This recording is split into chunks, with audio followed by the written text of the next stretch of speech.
दुनिया में छाए रहने की कल्पना रखने वाले ट्रंप, उन्होंने अपनी तरफ से आदेश दिया कि जाओ और जो भी जानकारी है एलियंस के बारे में पब्लिक कर दो। ऐसा क्यों?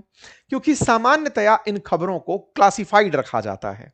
अगर कुछ डीप रिसर्च हो रही है तो उन्हें लोगों के सामने नहीं लाया जाता।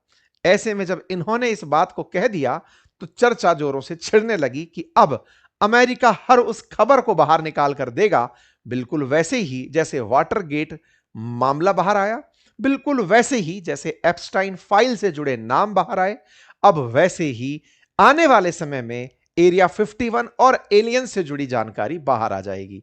अचानक unidentified flying objects, incidents, aliens, इन सब के बारे में सुर्खियां तेज हो गई। यह है ट्रंप का आधिकारिक आदेश जो अक्सर वो ट्रुथ पर देते हैं। जब यहां पर वो लिख देते हैं वो सारी चीजें व्हाइट हाउस रिपब्लिश कर देता है और उसी रिपब्लिश के अंदर ये सारी चीजें निकल कर आती हैं। यह है बराक ओबामा के बयान का न्यूज कटिंग और ये इंटरव्यू उन्होंने एक यूट्यूबर ब्रायन टाइलर कोवेन है उनके पॉडकास्ट में कहते हुए कहा था कि क्या एलियन होते हैं? तो यस, दे आर रियल। और इनको कहां रखा गया है मैं ये नहीं जानता, हो सकता है कि कुछ सीक्रेट जगह हो। इन्होंने जैसे ही इस कयास को जगह दी, बहस छिड़ गई। ट्रंप के पास पत्रकार पहुंच गए एयरफोर्स वन में, पूछा कि सर बता चला है एलियन होते हैं, ये भी राष्ट्रपति बोल रहे हैं। तो बोलते हैं कि उन्होंने बड़ी गलती कर दी है। अगर ऐसा है, मैं इस पर अपनी राय तो नहीं रखता, मैं कभी इस पर बात भी नहीं करता, लेकिन ठीक है, अब लोगों को चाहिए तो इस पर जानकारी देंगे। इन्होंने तत्काल प्रभाव से ट्रुथ पर इस जानकारी को पब्लिक कर दिया। आज सुबह सुबह व्हाइट हाउस की तरफ से यह ट्वीट आ जाता है, या कहिए व्हाइट हाउस ट्रुथ पर रिएक्ट कर देता है और लिखता है, based on tremendous interest shown I will be directing the secretary of war and the relevant department and agencies to begin the process of identifying and releasing government files related to aliens, extraterrestrial life, unidentified aerial phenomenon and unidentified flying objects। ऐसा Donald Trump ने अपने department of war को आदेश दे दिया कि जो भी आपके पास जानकारी है उन्हें पब्लिक कर दीजिए। अब कुल मिलाकर लोगों में जिज्ञासा इस बात की कि अब पता चलेगा अमेरिका के पास क्या सूचना है। इस पूरी घटना में आगे बढ़े इससे पहले इसका इतिहास भी चर्चा में लाएंगे, साथ में वो इंसिडेंट्स जब जब अमेरिकी सरकार इस बात को बचाती रह गई और लोगों के मन में यह बात आकर रह गई कि अरे बोल तो दो कि तुमने देख लिया है। आप में से कुछ लोग इस बात पर एक सवाल खड़ा करेंगे जो कि सिंपल फिर से रीजनिंग से आता है कि साहब अमेरिका में ही एलियन की इतनी दिलचस्पी क्यों है, दुनिया के और देशों में क्यों नहीं है? आज के सेशन में मैं दुनिया भर के देशों का जिक्र करूंगा। नंबर दूसरा, अमेरिका ही एलियंस के पीछे क्यों पड़ा है, दुनिया का कोई और देश क्यों नहीं है? जैसा आप जानते हैं कि अमेरिका दुनिया को अपने आप को दुनिया में फर्स्ट वर्ल्ड कंट्री मानता है, मानना भी चाहिए क्योंकि उसने टेक्नोलॉजी में अपने आप को बहुत आगे रखा हुआ है। ऐसे में जब एलॉन मस्क जैसे लोग वहां रहते हों जो मंगल से अप डाउन करने की बातें सोचते हों, तो उनके दिमाग में इस तरह के एक्स्ट्रा टेरेस्ट्रियल जो बॉडीज हैं या अनआइडेंटिफाइड फ्लाइंग ऑब्जेक्ट्स हैं, इनकी जिज्ञासाएं भी चरम पर होंगी। और जितनी ज्यादा जिज्ञासा उतनी ज्यादा रिसर्च होगी, और जितनी रिसर्च होगी उसके फाइंडिंग्स भी बहुत ही करिज्मेटिक होंगे। ऐसा अमेरिका से कयास लगाया जा सकता है। इन्हीं कयासों को अगर हम इतिहास से जोड़ते हुए आगे बढ़ें तो हम पाते हैं कि माइथोलॉजीज में भी, कई हमारी पौराणिक कथाओं में भी, विशेष रूप से हिंदू माइथोलॉजी की बात करें तो हम बोलते हैं कि भाई तीन लोक हैं, स्वर्ग लोक है, भूलोक है, पाताल लोक है। यानी जहां हम रह रहे हैं दैट इज भूलोक, इसके अलावा भी लोक हैं जहां पर निवास होता है। तो ऐसे में अच्छे और बुरे को हमने स्वर्ग और पाताल में बांट दिया। इसका मतलब हमारी पौराणिकता में भी इसकी मान्यता है कि इस तरह का कुछ तो है जो कहीं और रह रहा है। ऐसे ही कई और प्राचीन सुमेरियन माइथोलॉजी के अंदर अन्नुनाकी का जिक्र किया गया है, जिसके बारे में कहा गया है कि देवताओं का एक समूह था जो स्वर्ग से धरती पर आया था। ऐसे ही एक यूनानी लेखक थे लुशियन, जिन्होंने 2000 साल पहले अपनी एक किताब ए ट्रू हिस्ट्री में लिखा कि कुछ यात्रियों को अचानक एक बवंडर फंसाकर चांद पर ले गया। वहां पर पंख वाले घोड़े, हाथियों जितने पिस्सू, इस तरह की चीजें दिखाई दी। 1000 साल पहले एक जापानी कहानी है द बंबू कटर्स, उसके अंदर एक ऐसी लड़की का जिक्र है जो चांद से आई है। कुल मिलाकर के प्राचीन कथाओं में भी इसका जिक्र रहा। लेकिन जब हम आधुनिक काल की बात करें तो 18वीं शताब्दी में जब मंगल के बारे में जिक्र होने लगा, 19वीं शताब्दी के अंदर 1870 में इटली के खगोल विज्ञानी एक जियोवानी वर्जीनियो ने जब टेलीस्कोप से मंगल को देखा तो लोगों ने मंगल पर फिर कहानियां बुननी और कहनी शुरू कर दी कि हो सकता है मंगल पर जीव रहते हो, हमें ना पता हो। जैसे बचपन में दादी के पास सोते हुए आपने जब चांद निहारा हो और चांद पर लगे धब्बों को, दागों को कहा हो कि देखो कोई बुढ़िया है जो सामान लेकर जा रही है, ये कल्पनाओं से लोगों ने मंगल के ऊपर भी फेरी टेल्स लिखना शुरू कर दिया कि मंगल पर तो 9 फीट लंबे जीव रहते हैं। इस तरह की कहानियां चलना शुरू हुई। ये सारी इंसानी इमेजिनेशंस थी जिन्होंने दिमाग में विचार किया कि अगर वहां से कोई यहां आना चाहे, जब हम उन्हें देख सकते हैं तो वो भी हमें देख सकते होंगे। जब हमारे हवाई जहाज वहां जा सकते हैं, हमारे रॉकेट्स जा सकते हैं, तो उनके भी उड़कर यहां आ सकते होंगे। इन कयासों से कहानियां बुनती चली गई। इन कहानियों को वास्तविकता में जब बहुत ज्यादा चर्चाओं में लाया गया तो सबसे ज्यादा मजा आया 1947 में, जब दो वैज्ञानिक, दो पायलट्स कहिए, बिजनेसमैन कहिए, उन लोगों ने पब्लिकली आकर के ये अनाउंस किया कि हमने वी शेप में उड़ने वाली उड़न तस्तरियों को देखा जो 2000 किलोमीटर प्रति घंटे की रफ्तार से उड़ रही थी। इनकी संख्या 9 थी। इनमें एक प्राइवेट पायलट और बिजनेसमैन थे जो सिएटल की पहाड़ियों में, रॉजवेल रीजन में इस बात को क्लेम कर देते हैं और कहते हैं कि हमने न्यू मैक्सिको के रॉजवेल इलाके में कुछ देखा है जो कि वी शेप के अंदर उड़ रहा था और वो अपने साथ में 9 अनआइडेंटिफाइड फ्लाइंग ऑब्जेक्ट्स को लेकर चल रहा था। जब यह जानकारी बाहर आई, इन्होंने क्लेम किया, अखबारों में छपने लगी। कुछ समय बाद इनके क्लेम को यह कहते हुए इग्नोर कर दिया गया कि नहीं नहीं नहीं, वो चीज नहीं थी जो तुम सोच रहे हो। तो बोले क्या था? बोले कुछ नहीं, वो तो वेदर बैलून थे जो कि यूएसएसआर ने अमेरिका पर भेजे थे। असल में ये वो दौर था जब अमेरिका और यूएसएसआर यानी सोवियत रूस एक दूसरे से शीत युद्ध लड़ रहे थे। कोल्ड तरीके से वो युद्ध जिसमें दोनों एक दूसरे की सारी जानकारियां जुटाएंगे लेकिन आपस में एक दूसरे का सामना नहीं करेंगे, इस तरह का जो वॉर चल रहा था, इसमें यूएसएसआर अमेरिका की जानकारियां जुटाने में लगा था और उन जानकारियों में खोज खोज कर चीजें निकालता था कि हां भाई बताइए तुम लोगों ने न्यूक्लियर टेस्ट कहां किया, ये सब किया। उस समय पर कुछ गुप्तचर चीजें भेजी जाती थी क्योंकि पहले रडार सिस्टम, इतने सैटेलाइट सिस्टम मजबूत नहीं थे, तो इस तरह की गुप्त चीजें जब लोग देखते थे तो सोचते थे कि कुछ यूएफओ उड़ रहा है। इसे इस तरह से रिलेट कर दिया गया, उस बात को आया गया कर दिया गया। कोई बात नहीं। घटना 1961 में बढ़ी जब अमेरिकी कपल बेट्टी और बर्नी, इन्होंने कहा कि हमें तो एलियंस ने अगवा कर लिया और इन्होंने कहा कि हमें अमेरिका के न्यू हैम्पशायर से अगवा किया गया। और जब इन्होंने अपने आप को बताया कि हमें तो एलियंस उठा के ही ले गए थे, तो भाई साहब इन पर अमेजन प्राइम पर बकायदा एक डॉक्यूमेंट्री बन गई कि भाई बेटी और ब्रायन हिल के जब अगवा हुए तो उनके अनुभव क्या रहे। इनने भाई साहब अपनी खूब स्टोरी बढ़िया से बेची कि हमको यूएफओ उठाकर ले गए थे, हमको गायब करके ले गए थे, फिर हमको पता नहीं कहां पटका छोड़ गए, हमको अचानक फिर दुनिया के लोग मिले। हम इन्होंने पूरी कहानी अमेजन प्राइम पर है, आप जाकर देख सकते हैं, प्रचार नहीं कर रहा हूं। कोई बात नहीं साहब। इन सब चीजों को चलते हुए देखकर अमेरिकी एयरफोर्स ने प्रोजेक्ट ब्लू बुक नाम से एक ऑपरेशन शुरू किया कि भाई जब लोगों ने इतने कयास बना लिए, 47 में कोई कह दे रहा है, यहां साहब ये दोनों लोग निकलकर 61 में दावे कर दे रहे हैं, तो बोले जितनी भी घटनाएं हुई हैं आओ उन सबको लिखते हैं, सारी घटनाओं को चेक करते हैं कि उस दौरान ऐसा क्या हुआ, कोई वाकई में ऐसी चीज आई थी। तो 13,000 से ज्यादा रिपोर्ट्स को जांचा गया।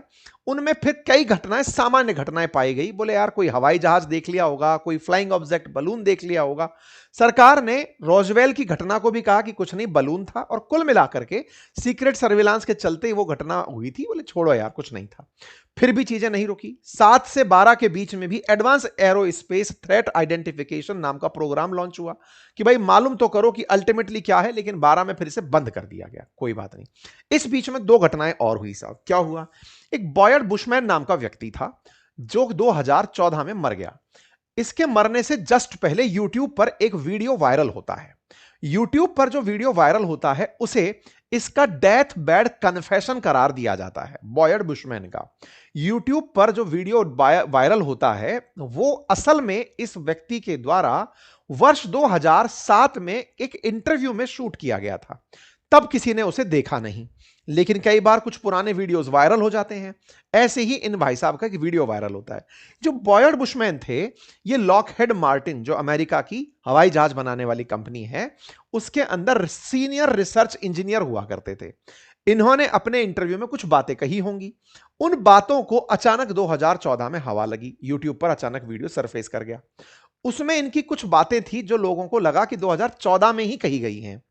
उनको जो 2007 में की हुई बातें थी 2014 में कही और वो आदमी मर गया, तो लोगों ने कहा मरने से पहले वो आदमी जनता को कुछ बता गया। जैसे इन्होंने कहा कि एरिया 51 नामक जगह पर अमेरिका एलियंस के दो ग्रुप को रखता है, उनमें से एक का नाम रेंगलर है और दूसरे का नाम रस्टलर है, उन पर अमेरिकी सरकार काम कर रही है एरिया 51 में। दूसरा, इन्होंने कहा कि प्लेनेट भी पता है कि वो कहां से आए हैं, उसका नाम है क्विंटोमनिया, वहां से ये सारे के सारे एलियंस धरती पर आए थे, तब इन्हें पकड़कर रख लिया गया। वहां पर पहुंचने में 48 लाइट ईयर लगेंगे अगर अर्थ से पहुंचा जाए, लेकिन ये जो लोग हैं ये मात्र 45 मिनट में उस क्विंटनिया तक पहुंच जाते हैं। इस तरह के बयान। साथ ही साथ अमेरिका के जो इंजीनियर्स हैं वो अब ऐसा एयरक्राफ्ट डिजाइन करने का प्रयास कर रहे हैं जिससे इन लोगों को जो आए हैं इन्हें वापस पहुंचाया जा सके और इनके विमान से उस रिवर्स इंजीनियरिंग को सीखा जा सके कि कैसे जाया जा सकता है। और बकायदा इसके इन्होंने फोटोग्राफिक एविडेंस दिखाए कि देखो ये कैसे लोग हैं। इन्होंने एक तस्वीर जारी करी कि इस तरह के लोग हैं जो एरिया 51 के अंदर रिवर्स इंजीनियरिंग किए जा रहे हैं। 4-5 फीट के लोग हैं, ऐसे ऐसे सर हैं। बकायदा तस्वीर वायरल होती है कि इन्होंने कुछ ऐसी चीजें पाई हैं। एरिया 51 में इस तरह की रिसर्च चल रही है। यह घटना 2014 की है। 2014 में ये मर जाते हैं, वीडियो रिसरफेस होता है और लोगों को लगता है कि इन्होंने ये जानकारी सही निकाल दी थी इसलिए इन्हें मार दिया गया। हालांकि सत्य ये था, बुजुर्ग व्यक्ति थे और लंबे समय पहले ही उन्होंने वीडियो बनाया था, सोशल मीडिया पर रिसरफेस होकर आया था, लेकिन इसकी सत्यता को भी इग्नोर कर दिया गया कि नहीं नहीं ये बात सही नहीं कह रहे। लोगों ने अपनी तरफ से कल्पनाओं में एलियन की पिक्चर बनाई जो कि ऐसा दिखेगा, इन तक वो चीजें पहुंचा दी, एडिट करके ऐसी चीजें बना दी गई। चलो ये बात भी आई गई होगी। ऐसे ही एक ही पॉडकास्टर हैं अमेरिका के, जो रोगन, काफी फेमस पॉडकास्टर। उनके इंटरव्यू में बॉब लेजर और जेफरी कॉर्बेल नाम के दो व्यक्ति आते हैं। जो ये बॉब लेजर है ना, ये भी अपने कुछ एक्सपेरिमेंट साझा करने आते हैं। बॉब लेजर जब इंटरव्यू में आते हैं तब ये कहते हैं कि साहब हमने एरिया 51 में रिवर्स इंजीनियरिंग होते हुए एक्स्ट्रा टेरिटोरियल, ये जो मतलब बाहर के आए हुए जो यूएफओज हैं इनको लेकर के काम चल रहा है वो देखा है। इन्होंने इस बात को क्लेम कर दिया। असल मायने में इनको अपनी एक वेब सीरीज डालनी थी बॉब लेजर को, फ्लाइंग ऑब्जेक्ट्स को लेकर के। उस बात के लिए नेटफ्लिक्स पर वेब सीरीज आनी थी, बाद में वो अमेजन प्राइम पर आई। इस बात के प्रचार के लिए ये लोग आए थे। इन्होंने बताया कि भाई ऐसा है कि जो एरिया 51 है वहां पर एक क्षेत्र है जिसका नाम S4 है, वहां पर उस इंजन को जिस तस्त्री से उड़कर ये लोग आए थे उसको तोड़ मरोड़ के फिर से देखा जा रहा है कि भाई बताओ कैसे वापस जाया जा सकता है। साथ ही साथ इन्होंने कहा कि यहां पर एलिमेंट 115 भी मिलता है जो कि उन पेंटियम, मतलब जो लोग पीरियडिक टेबल पढ़ते हैं उनमें 115 वाले नाम का नंबर एलिमेंट 115 उन पेंटियम, बोले यहां पर उस एयरक्राफ्ट के अंदर ये वाला फ्यूल यूज किया जा रहा है ताकि रिवर्स ग्रेविटी में हवाई जहाज को ले जाया जा सके। साथ ही बोले इस तरह की चीजें विकसित की जा रही हैं कि फ्लाइंग ऑब्जेक्ट्स उन वाले एक्स्ट्रा टेरेस्ट्रियल जो ग्रह हैं या फिर जो स्टार्स हैं वहां तक पहुंच सके।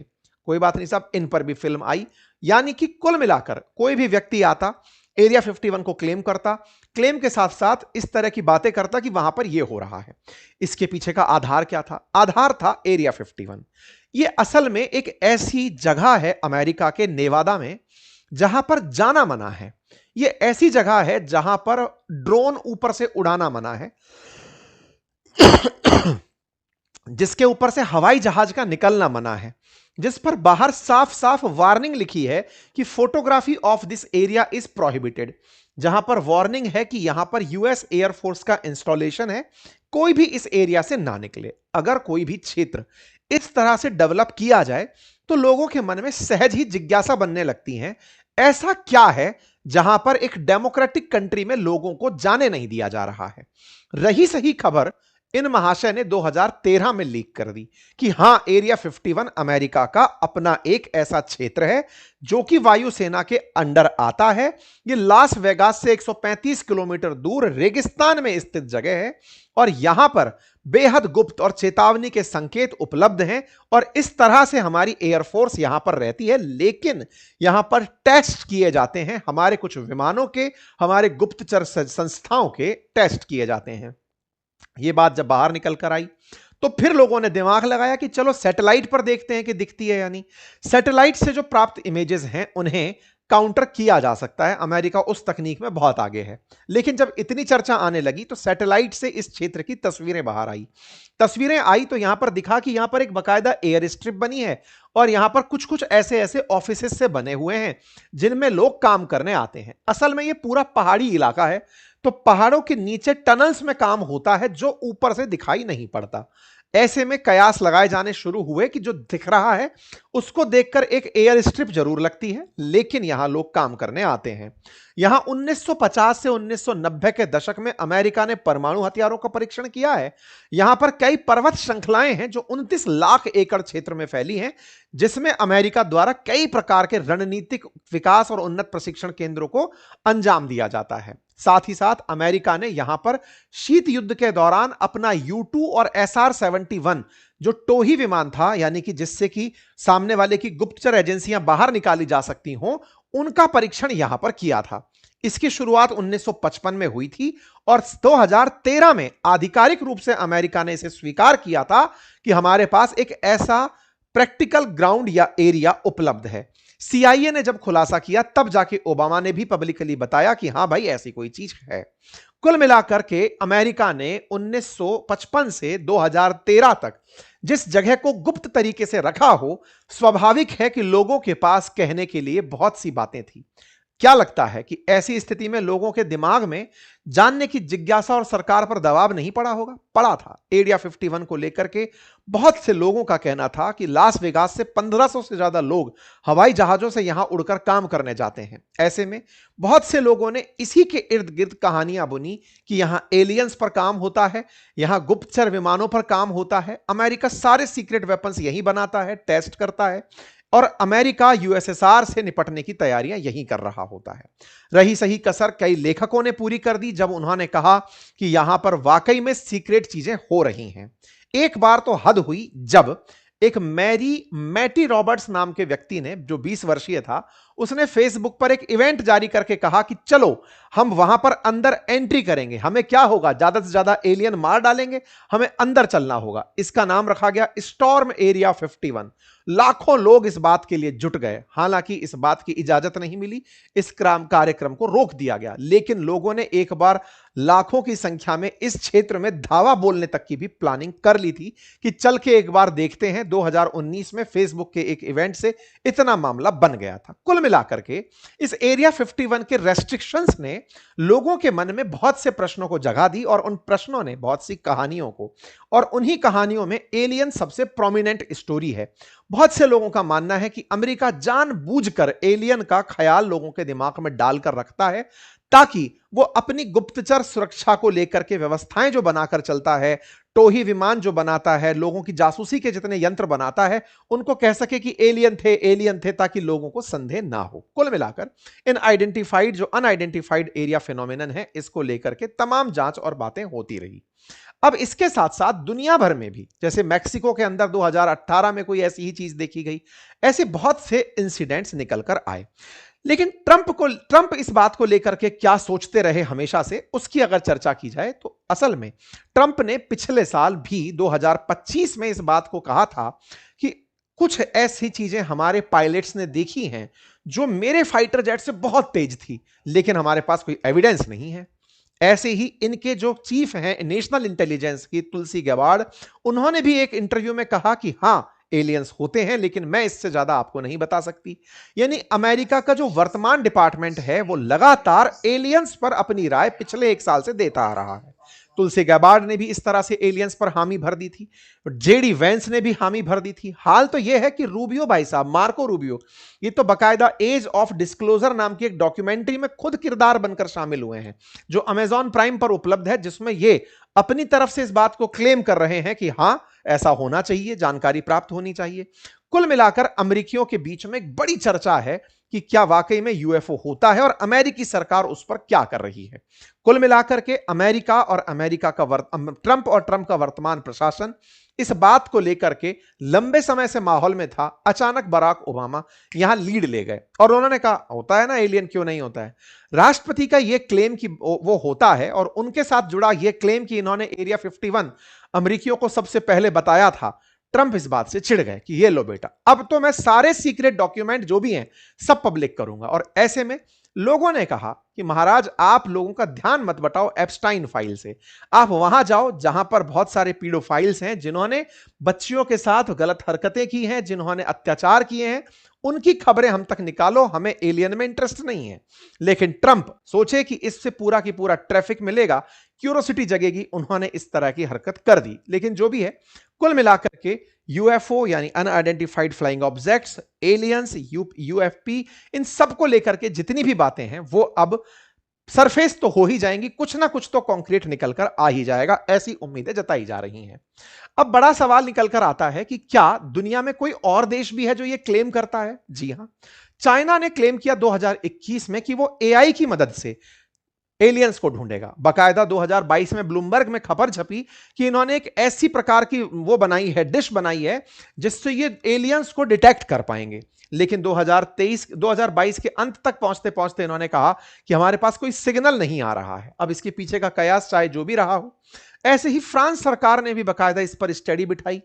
तमाम प्रकार से रशियन सरकार खुद मानती है कि इस तरह के यूएफओज होते हैं। हमारे देश में भी इंडो बांग्लादेश बॉर्डर पर भी कहा गया कि यूएफओ स्पोर्ट हुआ। लोगों के कयास हैं, लोगों की कितना सच्चाई है कितना गलत, जब तक कोई डॉक्यूमेंटेड तथ्य नहीं होगा, कोई देश प्रेजेंट ना कर दे निकाल कर कि ये तो रहा यूएफओ और ये रही वो उड़न तश्तरी जिससे ये लोग आए थे, तब तक ये कहानियां ही रहेंगी। लेकिन ट्रंप ने जब से इस डॉक्यूमेंट को बाहर निकालने की कहा है, लोगों को थोड़ा ज्यादा इस बात पर विश्वास होने लगा है कि कुछ तो है। अब ऐसे में अमेरिकी डिपार्टमेंट ऑफ वॉर अगर ये जानकारी पब्लिक करता है तो लोगों को बहुत सारी राहत भरी सांसें आएंगी, मुझे ऐसा लगता है। बाकी आप लोग इस विषय पर क्या सोचते हैं, अपनी राय कमेंट बॉक्स में जरूर दें। चैनल पर नए हैं तो चैनल को सब्सक्राइब कर लें, साथियों से इसे अवश्य साझा करें। बाकी हमारे कोर्सेज, हमारे एप्लीकेशन, अपनी पाठशाला बातें बाजार की वहां पर उपलब्ध हैं, आप उन्हें जाकर एक्सेस कर सकते हैं। Thank you so much.